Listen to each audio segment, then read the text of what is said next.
Good afternoon, teachers and staff. I came to speak before you on a difficult topic that deserves awareness and recognition.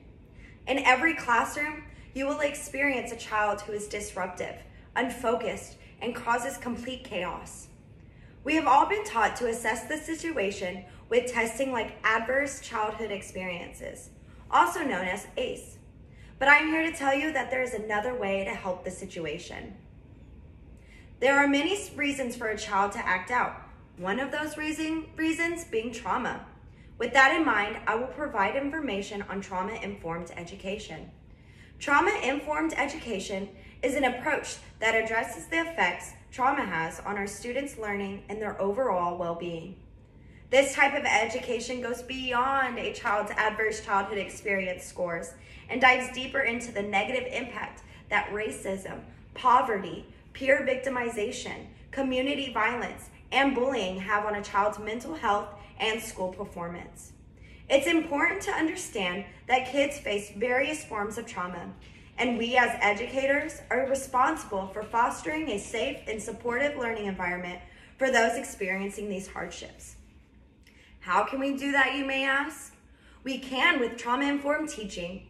When it comes to trauma-informed teaching, you must first identify a child dealing with trauma. For example, a child that loses focus in class, struggles making friends, falls asleep, has mood swings, and/or has attachment issues. Once you have identified a child with any of these trauma signs, it is time to create a safe and nurturing learning environment. The first strategy to encourage this kind of environment is identifying and managing your feelings. Kids learn by example, and if we can manage our feelings, it helps students to manage theirs. Another action to encourage a safe and nurturing environment is to create a safe space for a child to calm down.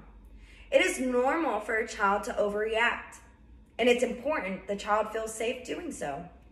Building a strong and trusting relationship with your students is another way to create a safe and nurturing space.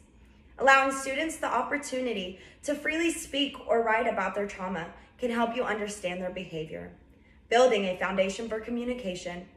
This insight is invaluable for creating a more supportive and empathetic school environment.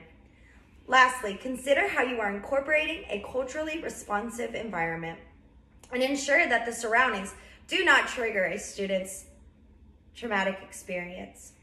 I hope this information equips you with the knowledge needed to foster a trauma-informed educational environment, particularly for students dealing with trauma and facing challenges in school.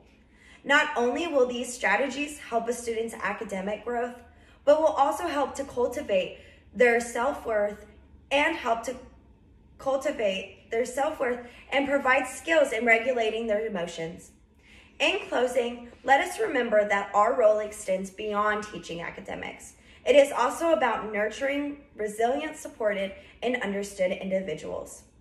By implementing a trauma-informed approach, we are not only enhancing our students' abilities to learn, but also empowering them to thrive despite their challenges. Together, let's commit to being the steadfast support our students rely on today and every day. Thank you for your dedication to making a difference in the lives of our children.